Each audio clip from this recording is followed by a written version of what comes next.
I wanted to find some of the most obscure FNAF fan games that no one knew in order for me to not only talk about them first, but to also spread awareness for them. There are so many small or even solo indie developers that create passion projects that almost no one will play, spending months or even years on a game that would otherwise stay on Game Jolt completely unknown to the public eye. I was lucky enough to have a game developer known as Blocks Entertainment, or Fry, to contact me on Discord in order for me to review their game. And honestly, after seeing this extremely small channel with only 15 subscribers, I was not really expecting much. That is until I watched their video titled One Night at Crunchy's is out. And you know what, I'll let this 30-second trailer speak for itself.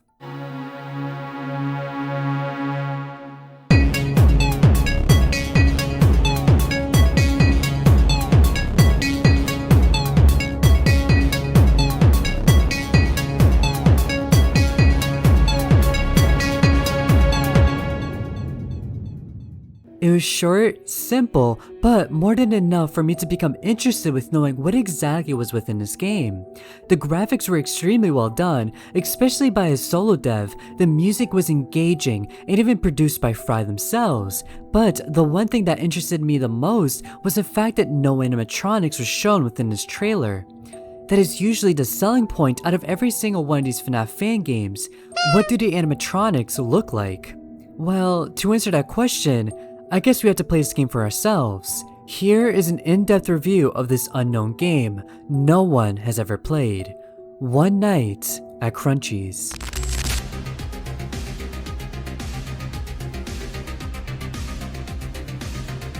On Game Jolt, at the time of recording this video, this page has only around 160 views. Like I stated, truly no one knows about this game at all. Before I talk about the actual gameplay, I do have to state that it does have one major flaw that cannot be overlooked.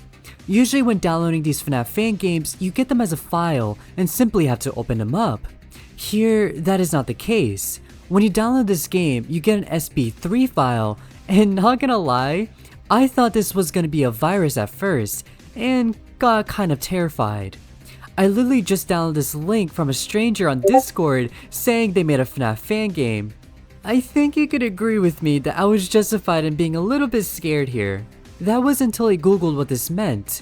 A Scratch 3.0 project. I didn't know what Scratch was beforehand, and checking it out more, well, I got this. So my hopes were once again starting to drop. I mean, it looks simple to use. Even I made this cat do stuff. Okay, so I couldn't figure out how to do much, but I can make the cat move if I spam the green button. Anyways, I had to ask them for help on how to open the file, which led to a website where you could play these kinds of files. Once you're on Turbo Warp, you have to go to File, load it from your computer, where it could take from 30 seconds to a whole 3 minutes to load, and after all of that, you can't even make the game full screen. Technically you got this little expand button, but it only makes it stretch it out slightly, which kinda made recording footage for this video difficult, since this is what it would look like on OBS. It looks a lot better when you play the game for yourself, since the footage you'll be seeing is the stretched out version of it. As a random player, I would not be able to figure out any of this for myself, and even if I could, I most likely wouldn't even want to put the effort to attempt to play this game after googling this information up. Which is why I'm explicitly pointing this out before anything else. But as a solo indie developer, I can understand why they decided to use Scratch. Scratch was developed by MIT, or Massachusetts Institute of Technology, in order to help students learn how to code games and make animations. As an early project within what is hopefully a long career for them of making these kinds of games, this is understandable. Just so more people could actually play their games, they should most likely put instructions under their download link so people can know how to actually open up their games if they continue to use this kind of program within the future. Now, for the other issues. Honestly, there wasn't really any. At least not on a technical level, since the only real issue I had was how to open up the game. Remember, I am trying to view this with the perspective of a random player who most likely would not be able to receive the same amount of help as I did. Now that I talked about this part for probably too long, what about the actual gameplay? When I tell you, I was extremely surprised by the quality of the intro screen, how smooth it felt, the ambience behind it, everything just shocked me, especially after finding out what program it was using for its coding. What's a nice touch was the mentions of how it was inspired by One Night At Flumpty's and Scott Cawthon's games. I definitely do see the inspirations, but can also recognize this very much is not a clone at all and is its very own game. Starting a new game, we see a couple of things. One of the first things you'll notice is a stage 1 in the bottom right, which for now, we don't know what that could mean, so let's just keep that in the back of our mind. The second thing is this pickup option in the top left. I don't think any other FNAF game, at least from the ones I played, had an option like this before. The phone calls in a One Night At Flumpty series and even in the original FNAF games all had the calls answered automatically. So this was a fun way to cause a player to feel more immersed within the story. Picking the phone up leads to this voicemail. Hello, Calvin. I'm the manager of this place, and I'm the one who has to run everyone's errands around here. So your job is to obviously check the cameras rather than such and such and that.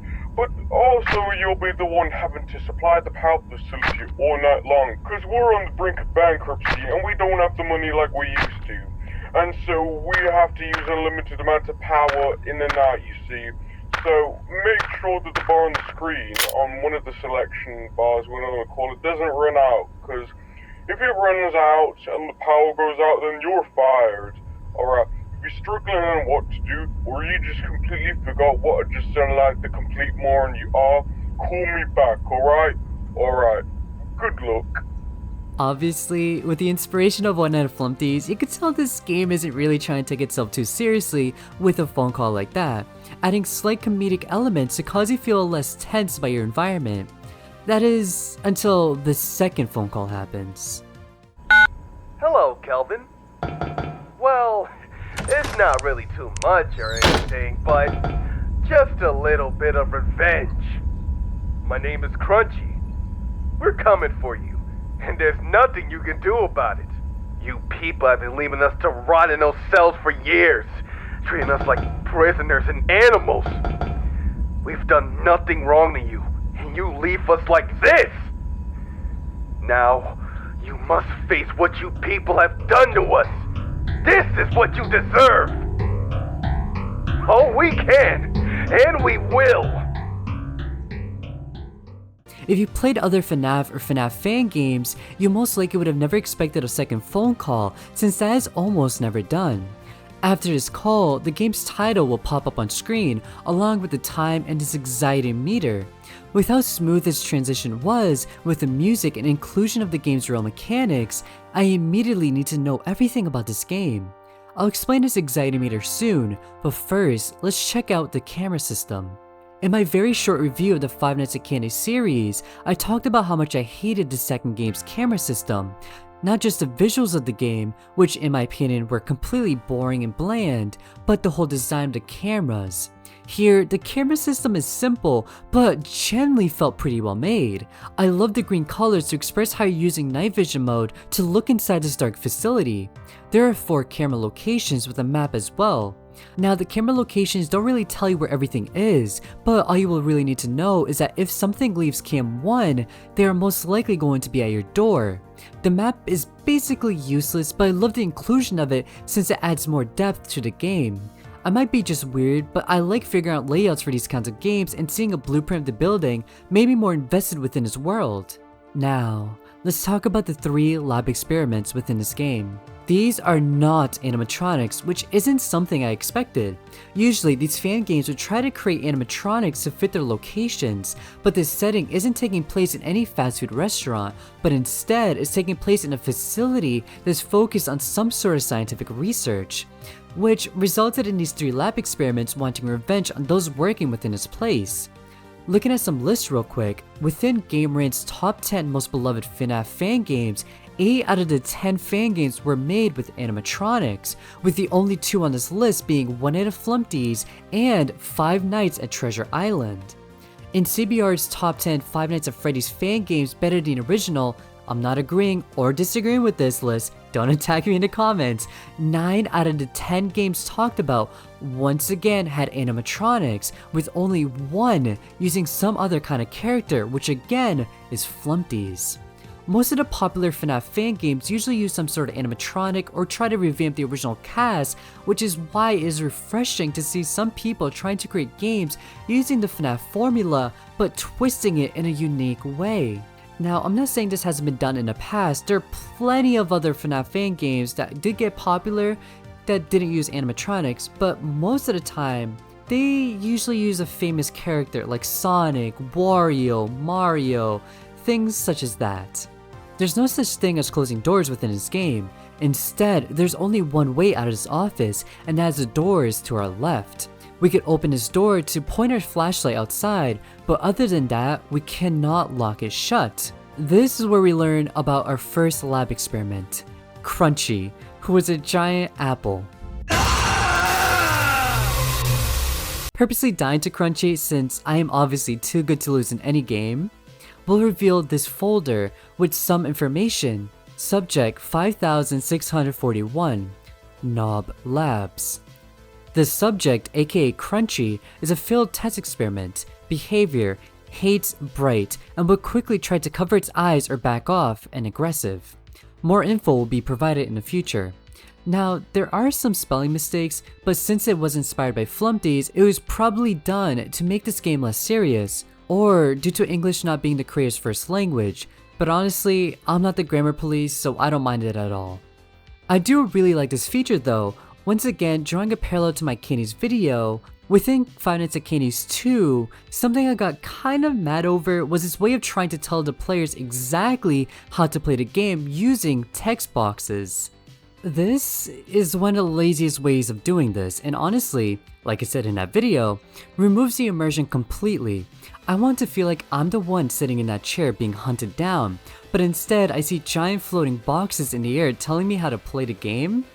This is why I love the concept of losing to one of the lab experiments and then finding a folder that explains how to make them go away. Throw me into the game feeling confused and terrified of what's going to attack me. This will only amplify the fear factor of these kinds of games, and once I lose, I'll be able to learn what I did wrong and be prepared for next time. This is something more FNAF fan games should try to do within their own gameplay. Usually they use phone calls, which is a lot better than the text boxes. For Crunchy, watch cam 1, and if you see them gone, run to the hallway to the left and flash your light at them. This will result in them running away, and I really love the small animation of them walking back. The second lab experiment, and the one that lost me so many games, I hate this thing so much, and don't worry, I'll explain why, is Subject 1835, aka Ilowan? I don't know how to pronounce that. Who is also a failed test experiment. It's very aggressive and will attack non-fruit entities. The method of protection is hiding. More info will soon be provided. The reason why I hate this thing so much is due to its mechanic of needing to hide when you hear them running. Also, the sound design of this running is quite well done.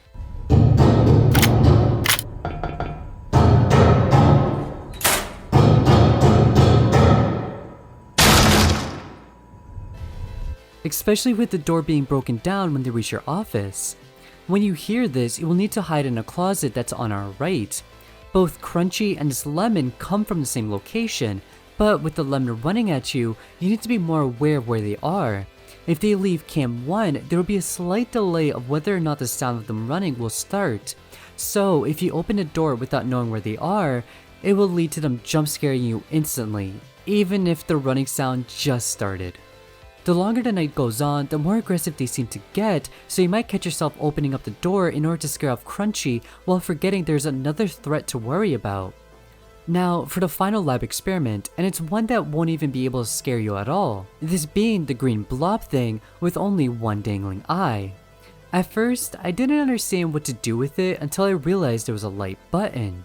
Basically, you need to turn on the light in this room when it goes inside. If you don't, well, they'll turn off the power, not instantly killing you, but making you unable to open up the cameras nor see anything at all, meaning you getting jump scared is just a matter of time. Now, for the other features that I failed to explain. The night vision mode, which lets you see in a dark facility, which honestly is best kept on since there's no reason to ever turn it off. There is this lightning button which will reveal how fast you are draining power and how much you have left. I never had an issue with this, so as long as you don't keep the cameras on the entire time, you should be fine. This anxiety meter is the most unique thing and is something that I think I somewhat understand. When looking at the cameras or hallway, the anxiety meter will rise up quickly, but the meter will also rise gradually over time. When it's near filling up, it will also cause the cameras to shake, almost like to replicate the characters shaking in fear. Like I stated, being in a hallway without knowing where the lemon was will cause a quick game over. So I couldn't stand in a hallway for a long time, and I couldn't stare at the cameras either since that would cause the power to drain too fast. I'm not sure what would happen if this raises too high, but I'm guessing it will lead to a jump scare of a new lab experiment. If you played the game for yourself and somehow figured out what would happen if you maxed it out, let me know in the comments below. This is just a personal thing, but this is why making videos on really obscure games can be quite difficult at times. Yes, I could react to it and give my own opinions on it, but there'll be things I miss since it'll be based on my own playthrough of the game. For example, and I know I brought up this game a lot, but in my video about Night At Flumpty, I talk about the eye monster in the first game, which will close one eye every time you use the cameras. And if all the eyes are closed, then the clown will attack you. There's no way I would have known this or any others if I didn't also use the wiki as a source to research that video. In my Five Nights at Candy's video, I also had to search up how to get the secret night, since who would have known that you also had to go to the extras menu in order to stare at the rat's face for a few seconds in order to get these numbers and then put those numbers inside the custom night setting. Obviously if you watch someone else play it, you would have known that, but as a new player, that is something you shouldn't just be expected to do. That is so random, but it is also the reason why the wikis of these more popular games are extremely important for my research of these kinds of videos. Now, back to the game itself. Once it reaches 4 AM, not 6 AM, 4 AM, the time and anxiety meter will disappear and this phone call will happen. Hello? Hello, can you hear me? Listen, you are in deep danger. You're going to be killed in the next 2 hours, so please, listen to me, Kelvin. If you have to ask questions, ask them later. Under your room, there should be a screwdriver. With that, unscrew the screws on the vent in your room. Do it now, otherwise they will come and kill you. Through the vents, it should lead you to an exit door. Look, I can't call you anymore. They're coming to get me. Later. Which is when you will need to pick up the screwdriver and open the vent. My game was currently bugged since after having the power turned off by the green monster, the right side of my screen was pitch black permanently. But at least the arrows showed me where to click on the closet, so I didn't really bother restarting the game. This is most likely not something that will always happen and was just a minor bug that didn't really affect nothing at all. Now, with the screwdriver, we go and click the vent where we will make it to stage 2. I honestly was not expecting this at all. This is called One Night at Crunchy's. All I expected was a quick FNAF clone, but this has so far blew me away. With this new change in graphics, we now turn into this green square, which is where we will start to make our way through this maze-like tunnel. After a while, this introduction of a red enemy was something I really loved since it was done in a way that gave the player enough time to react and didn't feel unfair at all, while also adding music to add to the tension.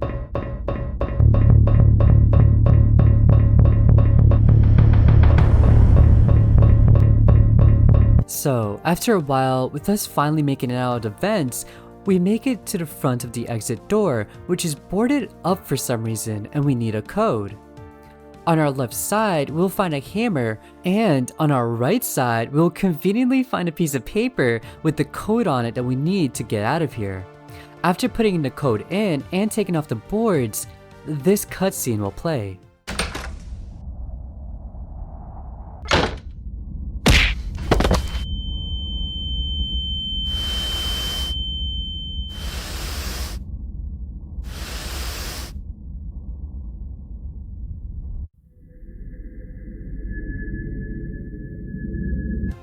And my game crashed. So I booted it up and played through the whole game again, which took me a couple of tries to do in order to see if there was really anything in the ending that I would have missed, which causes cutscene to once again glitch out a lot.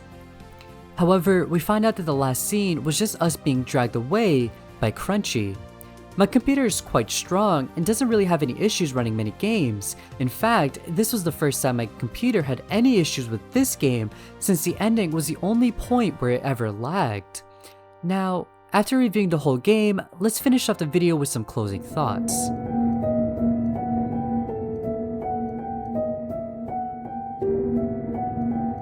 A couple of things. Let's start with the negatives. The game ran mostly smoothly with the scratch program, but did have some minor errors near the end. How well the game ran isn't the issue. The issue is that I feel as though less people are going to be willing to play this game, knowing that they might have to use a separate website to open a file. For me, and possibly many others who could potentially be downloading this game, they may first believe that this SP3 file is a virus or something similar and could cause them to stray away. Honestly, the only negative that I really have is the program used for the coding, and that's really it. Now for the positives. The graphics, especially for a solo dev, felt really good. I love this kind of 3D visuals and felt it really fit the game quite well, especially with the camera systems. For designs, this game wasn't joy of creation level, but it doesn't need to be. It suits it for what it's trying to be, and that is a fun, quick, humorous horror game that tries to make you creeped out while also trying to make you laugh at points. It wasn't trying to take itself serious, as you could probably tell by the fruits being used as the monsters. My next point has to do mostly with the lab experiments within this game, which I genuinely loved. I don't think I ever saw any other FNAF fan games using fruits as an enemy, to be honest, so extra points for being unique. Most FNAF fan games will use a 6 AM timer to make you try to aim for that goal, but to end it 2 hours early in order to shift it to phase 2 is quite smart, since no one would ever try to expect something like that. The end cutscene was entertaining, seeing an apple punch a character, and could be a good cliffhanger for their next game. Overall, it was a fun, quick game that took me about an hour or two to complete, mostly due to myself messing up quite a lot. You may have also noticed that the title of this game was called One Night at Crunchy's 3, The Final Bite. The other two games don't seem to be up at all, not on their profile nor on the internet since I tried searching it up. Their YouTube channel also doesn't show any other games, just other animation tests. There was also this video saying 4 Nights at Crunchy's, but this was just an early demo of the game that we just talked about. You could be saying, why don't I just ask the developer? And the reason I don't is so I can make this as bland of a review as possible. I want to have the perspective of someone who just found this game for myself. Anyways, thank you so much for sending me this game. It was really fun to try out, and I hope to see you expand upon the game even further. I'll be leaving a link to the game below in case you want to play it for yourself. If you like this video, like and subscribe, and I know this video is going to be shorter, considerably shorter than my other videos, and that's due to my living situation currently being kind of hectic right now. I still want to produce videos for you all, but do want to apologize that this video won't be up before this weekend, as editing these videos takes up most of my time. I'll be leaving a pie graph on the screen to explain just how much time each part takes. Research and making the script usually are around the same amount, but the editing is...